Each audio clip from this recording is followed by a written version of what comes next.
Where we left off, but we can find ourselves in situations in life that we might not be aware are dangerous. Like I can't tell you, like there's a lot of times I've gone through life, I've been in a situation, been in a relationship, been in something else, and then lo and behold you find you're kind of in a dangerous spot.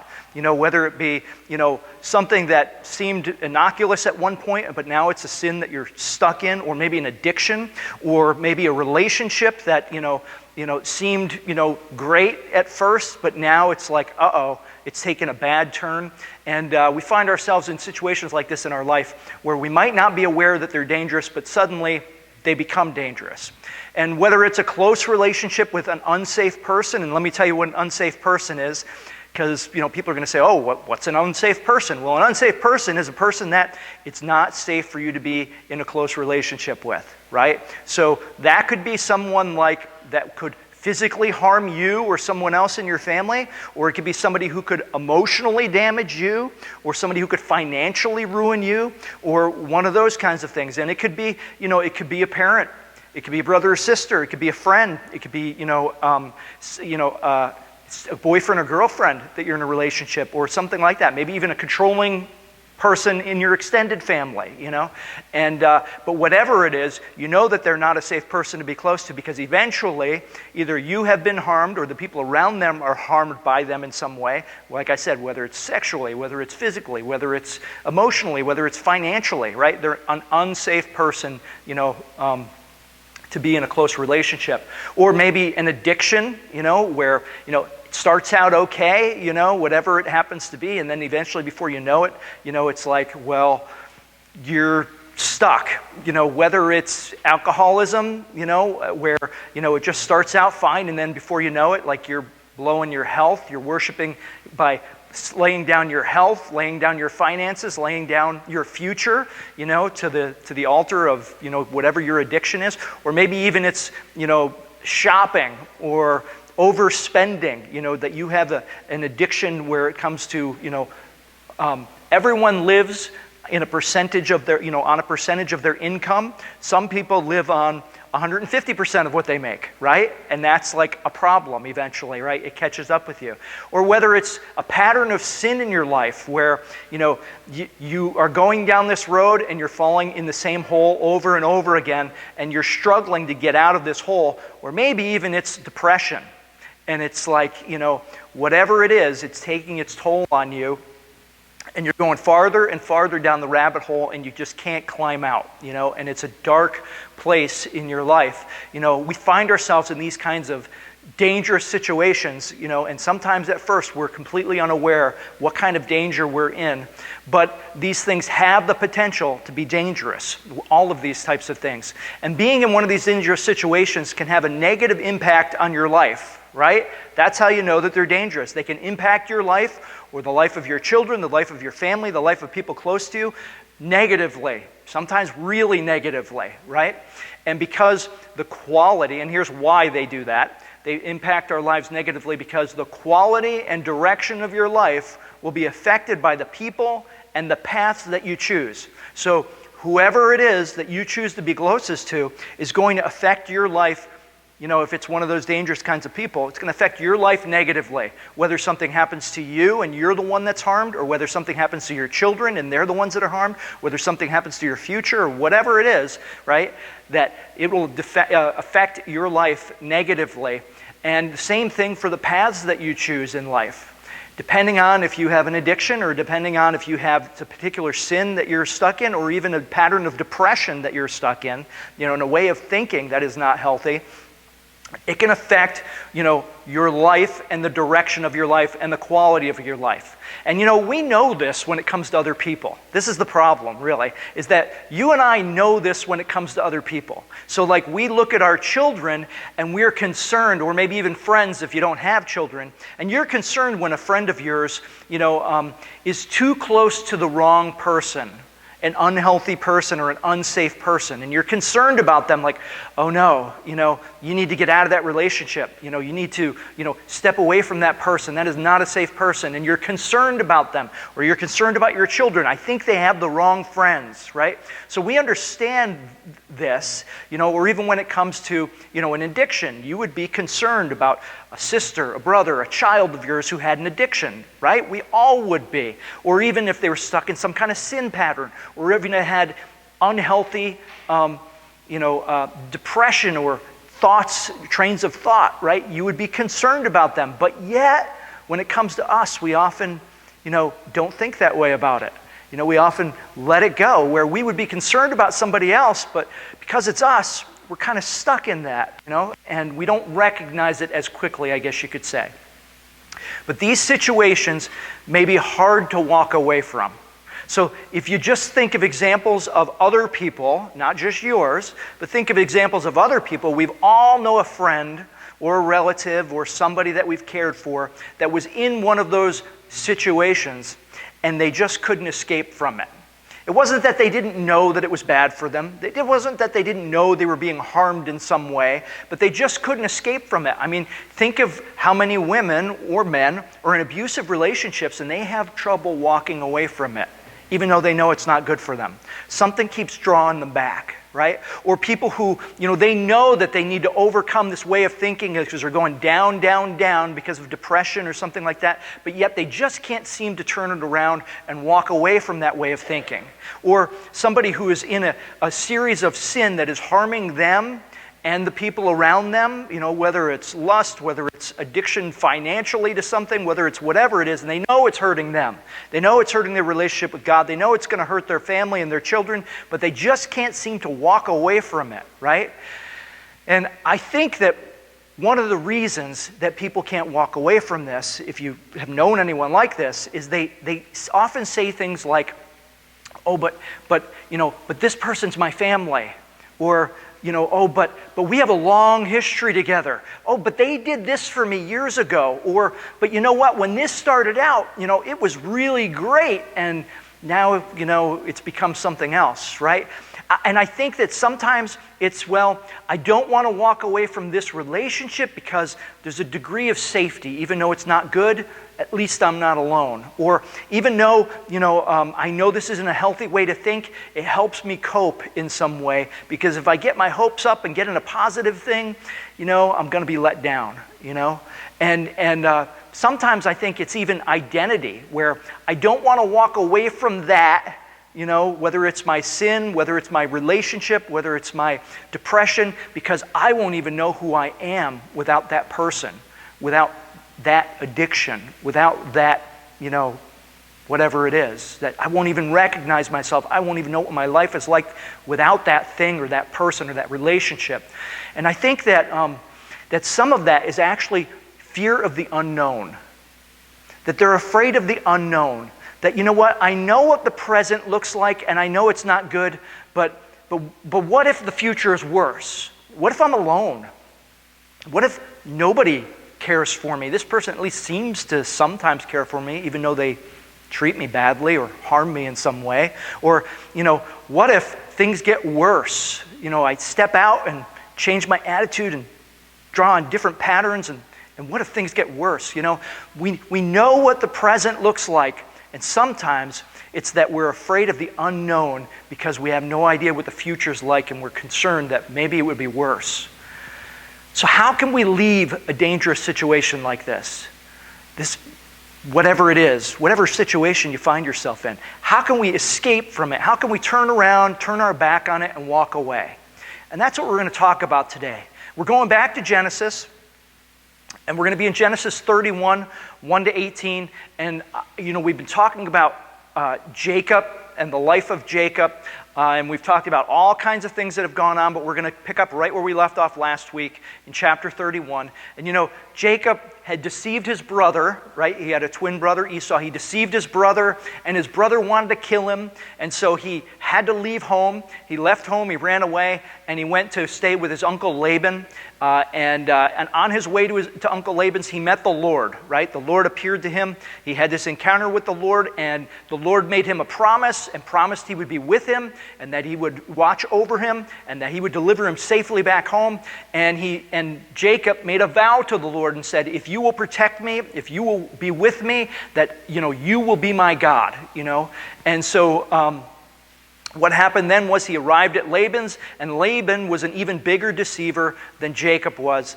And Jacob fell in love with Rachel, and he told him his future father-in-law, his uncle, that he would work for 7 years to marry Rachel.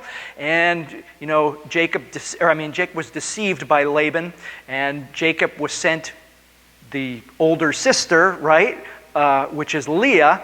And so he wakes up married to Leah, and then he has to work another 7 years to get Rachel. So he's worked for 14 years as a slave for free to his father-in-law, basically to purchase these two girls, right? These two wives.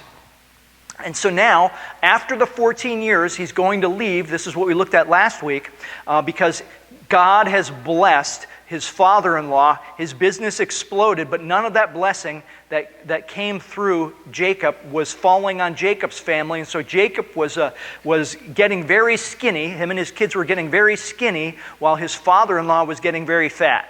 His father-in-law's business was blowing up, and it was all on the back of Jacob and Jacob's work. And so Jacob said, well, here's the deal. I'm going to leave. And he says, name your price. I want you to stay. I realize that I've been being blessed by God because of you. And so he said, well, here's the deal. I'll work my side business, and I'll take certain animals, striped, spotted, speckled, right? We talked about last week. And we saw that God blessed his business. And now here's where the problem comes in. So now for the last 6 years, God has been blessing Jacob's business instead of Laban's business. And while Laban was so friendly to Jacob and if I have found favor in your eyes, please do this and all of those things while he was working for free and Laban was getting rich, now things have begun to change a little bit because Jacob's business is doing well and his father-in-law's business is not doing as well. And so that's where the beef comes in here. So today, what we're going to do is we're going to see God tell Jacob that it's time for him to leave this dangerous situation. God is going to come to him. The Lord is going to say to him, it's time for you to leave. Time to go back home. It's been 20 years. You're not safe here anymore. Go, right? And then Jacob is then going to meet with his two wives, and he's going to explain everything that's happened to them, to these wives, and then they are going to have to decide whether they stay, with their father, or whether they leave and follow God by following their husband, right? Whether they leave or stay in this dangerous situation. And how they decide to stay or leave, stay or go, right, can help us when we're weighing in our dangerous situations whether or not we should stay or we should go in these particular situations. And that's what we're going to look at.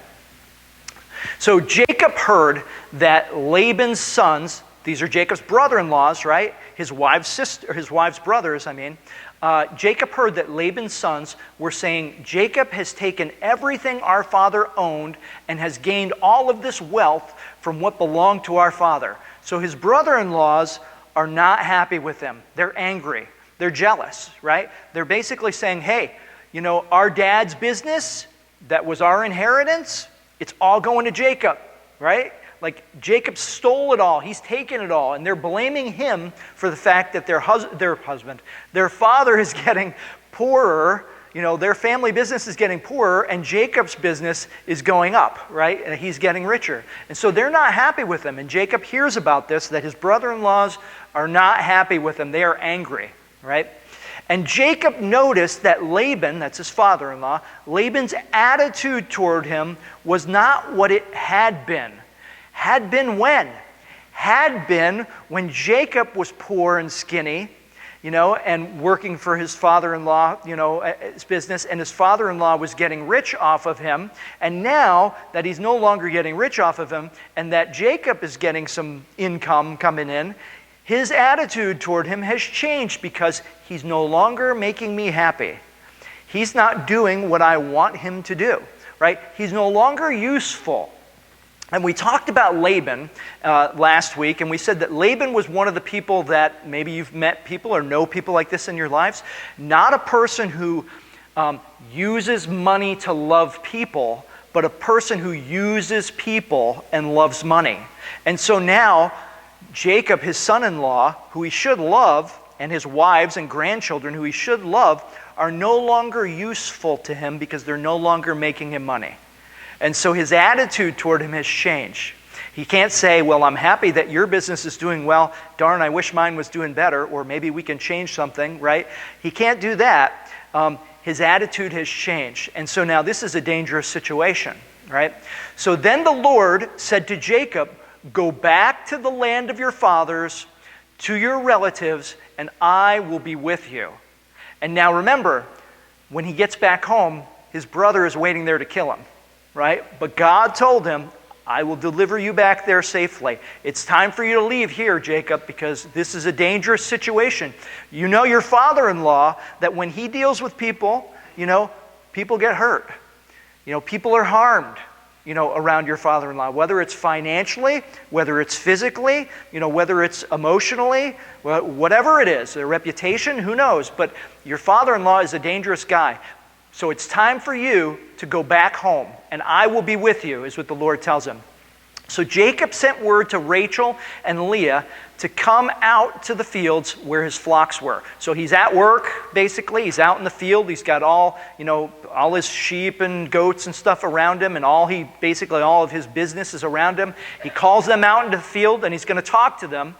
And he said to them, I see that your father's attitude toward me is not what it was before.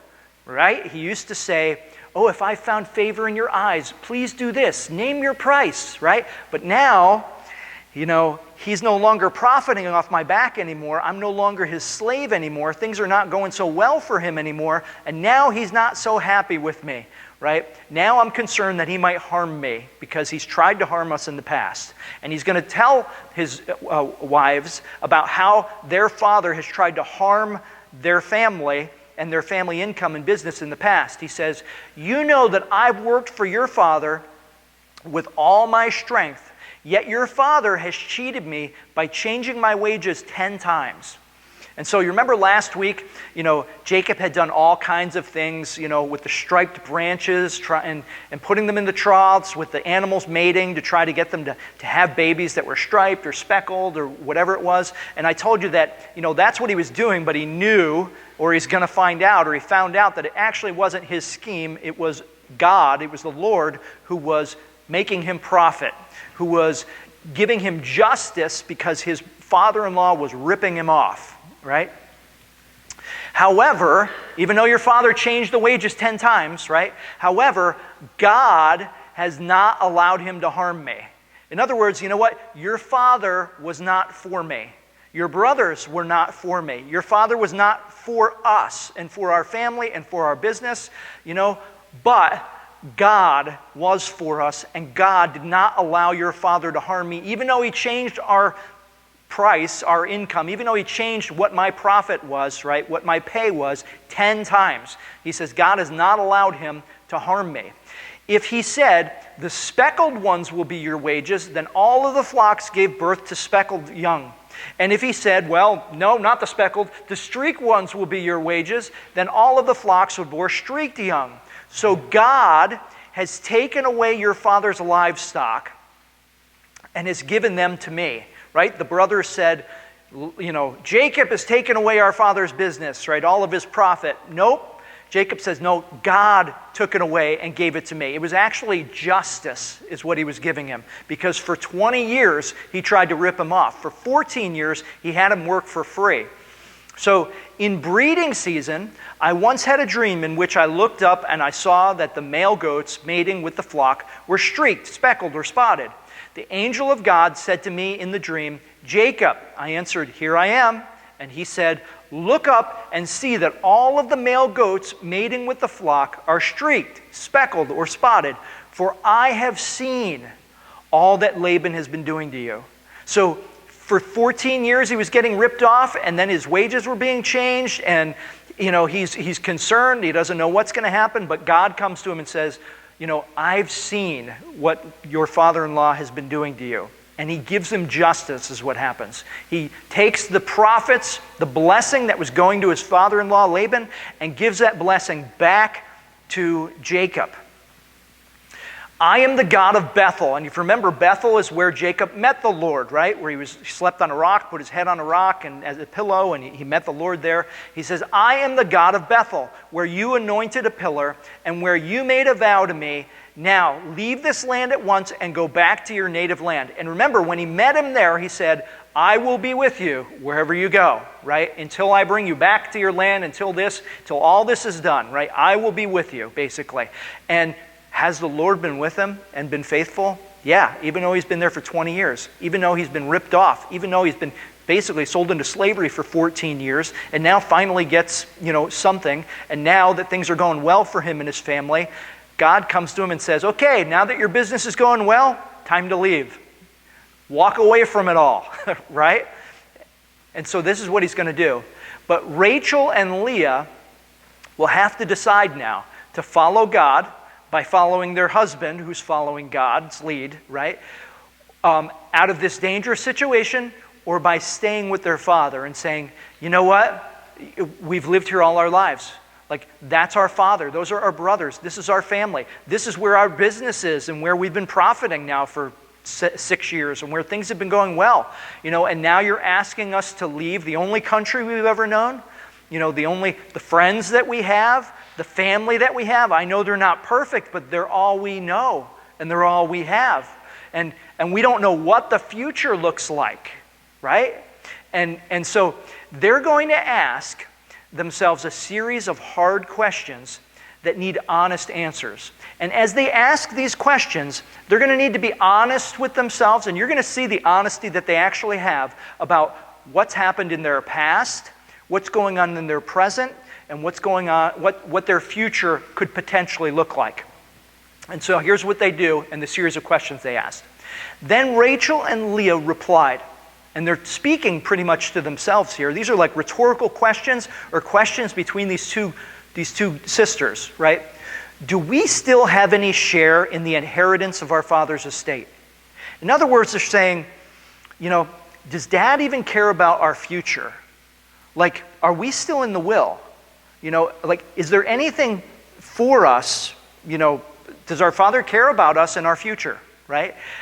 Because they're wondering this because it sure looks like everything was going to the brothers. And so they're asking, you know what?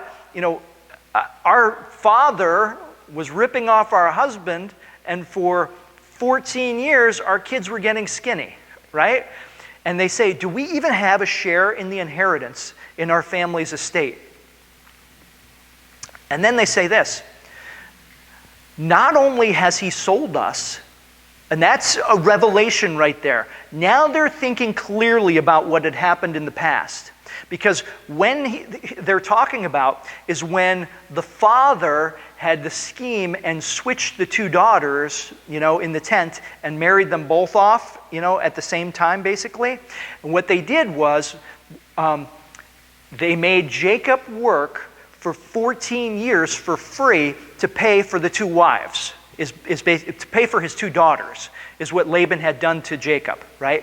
And now they're seeing that and saying, well, wait a minute, he worked for free for 14 years to get us, but where's that money? It went to our father.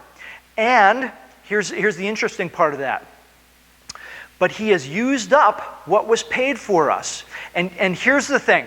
At that time, what would have happened would have been like a dowry. If you're familiar with a dowry at this time would have been like an insurance policy. So what happens is somebody would come to marry a daughter, and they would come and they would say, here's the money, and put the little nest egg down, whatever amount of money it was, and it was like a life insurance policy.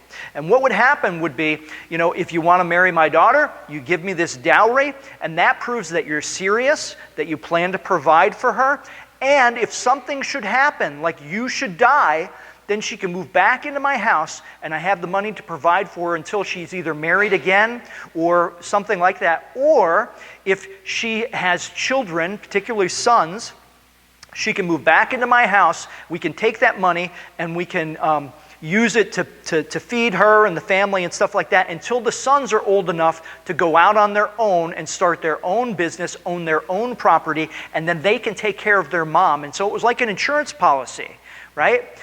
But it wasn't meant for the father to use. It was meant for him to keep, in case of emergency, basically. And so here's what these daughters are saying. Not only did he sell us for 14 years of free work for his business, but he took the money that was paid for us and he didn't keep it, he sold it. What would happen if Jacob was killed? What would happen if we were, widows? We'd be on our own. Would our father even care, right? Would he even provide for our future, or for our children? And then he says this. Does he not regard us as foreigners? He actually said that first, sorry. But the issue is this. He's not even treating his daughters like members of his own family that grew up in his house. They're like strangers, He didn't even care about their welfare. He didn't take the dowry for them, the insurance for them, basically. And he used up that money, by selling them like they were his property, is what he did with his daughters. Surely all of the wealth, here's the conclusion they come to. Surely all of the wealth that God took away from our father belongs to us and our children. In other words, he's saying, you know what? Surely God was giving us justice when he took the money away from, when he took the profits away from our father's business that we had no share in, that he ripped us off for, that he sold us like property, right? That he treated our husband, his son-in-law, like a slave, right? Surely God was giving us justice, and it's God who cared about our future and our family and providing for us not just now and protecting us, not just now, but in the future, right? And then they come to this conclusion. So do whatever God has told you. Because they're going to follow God and walk away from their father. Because their father is a dangerous man. Their father is a person who is unsafe, because to be around him and be close to him means that they've been hurt in the past, right? They've suffered consequences in the past. They're going to suffer consequences in the future. And if something happens to their husband, they're really going to suffer. They see what the future could look like if they stayed there in that relationship, in that dangerous situation. And probably their greatest fear would be this: I hope that our father doesn't harm our children the way he harmed us. I hope that our kids, their greatest, fear might be that I hope our sons don't grow up to be like their grandfather, that he would have influence over them and they would turn out like him. We need to put space in between us and him because we've been hurt, we've been harmed, and we don't want the same thing to happen to our kids, and we don't want our kids to be influenced and grow up to be like grandpa, right? That's a sad thing, isn't it? But they're talking about serious questions now, hard questions that really hurt if you think about people in your life. Relationships. But it's not just relationships. It's also things that, addictions. It's also hang-ups that we might have, other things that we might suffer with. Same thing with, even depression or patterns of mental behavior and things like that, right? That they've harmed us. And this is what the future would look like if I keep going down that road. And I don't want to go down it anymore. And if I'm really honest about it, it's hurt me in the past. My present is not so good. And if I look down the road to what the future is, I don't want to go down that road, right? So do whatever God has told you, is what the wives say to the husband. And then Jacob puts his children and his wives on camels, and they drove all of his livestock ahead of them, along with all of the goods he had accumulated in Paddan Aram, to go to his father Isaac in the land of Canaan, which is where his brother is waiting to kill him, right? But he's going to obey and listen to God. And the reason why is because God's attitude hasn't changed toward Jacob, even if his father-in-laws did, right? You've been in relationships probably with somebody that the only time they were friendly to you is when they needed you. The only time they actually showed that they cared is when they could get something from you, right? That's not really a safe person, right? But God's attitude toward us doesn't change. That He loved us in spite of our sin, right? Maybe you've had somebody in your life that, when you were making them happy, they treated you well, they loved you, they cared about your future, they cared about you in the present, and you believed that they cared about you, in the past and in the future, right? But what happens when you're not making them happy? Well, I don't love that person anymore because they no longer make me happy. Have you ever had that person that when you make them not happy, you don't do what they want, you don't go their direction, you don't, maybe you just mess up, maybe you do something that the way they treat you is conditional. Do you know what I mean? I mean, we all have, we're not happy with our kids, we discipline our kids, and, we have friends and other people that, things aren't going so hot right now, but regardless of what they do, we still love them, right? Even if we have to discipline our children, that's the way it is with God, right? God loves us in spite of our sin. He loved us before, when I was still giving God the middle finger, right? He went to the cross and died for me. He pursued me, even when I was, could give a rip about Jesus or the Bible or God or church or any of it and could care less about it, running away from it. And you know what? And yet He was still pursuing me even though I wasn't doing what He wanted me to do, right? When I wasn't working in His interest, He was still working in my interest, right? God is always for us and works for our good, right? And unlike the way Laban treated not just his son-in-law by changing his attitude toward him, but the way that Laban treated his daughters by treating them like property. In other words, he used up what was paid for them. God treats us like children. He treated them like children by protecting them. And you know how He treats us like children? Not just by protecting us, but by not using up what was paid for us, but by Him paying for us with His Son, sending His Son to the cross to die in our place for our sins, right? And He did that in the past, like I said, even when I was knowing that I was going to give Him the middle finger, knowing that I was going to blow it every day of my life, knowing that I was never going to measure up and do what it took to make Him happy. He sent His Son, who did make Him happy and lived up to His standard, to live the perfect life that I couldn't, to die the death that I deserved to die, and even death on a cross. And then, that was the payment for me, rather than, me trying to pay, like Laban, right, was paid for, and then he took away the payment. God paid for us, right? God has been faithful to us in the past, and He promises us a future. Unlike Laban's daughters, right, Rachel and Leah, that if something were to happen to their husband, there's no future. They had no future inheritance in Laban's business. They had no future, if their husband were to die, nobody was going to watch after them and nobody was going to watch after their kids because the money was gone because their father, spent it, right? That he treated his daughters, like foreigners, not like children, right? Like property to sell and not like,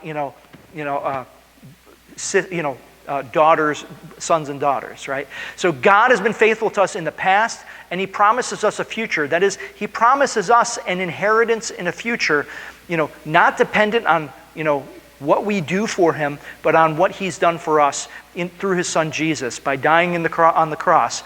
Jesus earned our inheritance, and then He went to the cross, died, paid for our sin, and then gives us our inheritance freely by grace.